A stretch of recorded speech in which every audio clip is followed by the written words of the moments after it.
অসভ্য সুদা অশিক্ষিত খাইছত নয় না এত খারাপ মানে শিক্ষা দীক্ষা কিচ্ছু নাই না। তো হ্যালো বন্ধুরা, আপনারা কেমন আছেন? আশা করি তো সবাই ভালোই আছেন, কারণ আপনাদের ভালো থাকারই কথা।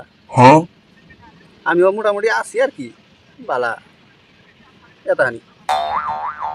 আমি তো বর্তমান মহারাষ্ট্র আছি, কিছু মানে হয়তো জানুনি, এনু খুব একটা সুখ শান্তি নাই।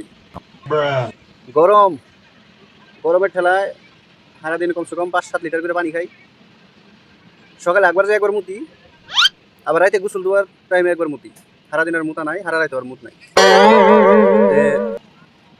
সমস্যা তো ওটা না, রোদে তো শরীর পুরা কালা হয়ে গেছে গা, তা তো বুঝো নিকাতেছে মুখ দিকে, ওটাও মানে সমস্যা না। মানে বেকেতে বড় সমস্যা হলো চেয়ারের করে মাছি এনি টাইম বিন বিন বিন বিন করে এই থাকে, মুখে নাকে মুখে মানে এনি টাইম বইয়াই থাকে।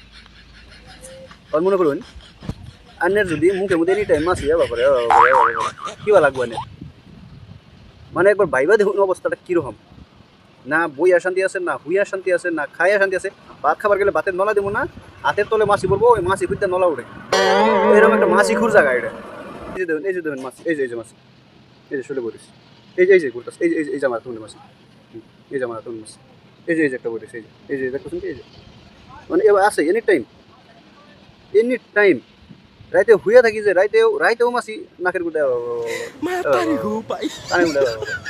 এরকম অসভ্য সুদা মাছি একবারে, মানে খাইছত নয় শুধু না এত খারাপ মানে শিক্ষা দীক্ষা কিচ্ছু নাই না মাছির, মানে কি কম আর অশিক্ষিত মাছি। সভ্যতার পহর আবার শরীর পড়ে নাই, খালি রোদের পহরই পড়ছে। এইরকম খাইতে সুদা মাছি, এই জায়গায় মানুষ থাকে না।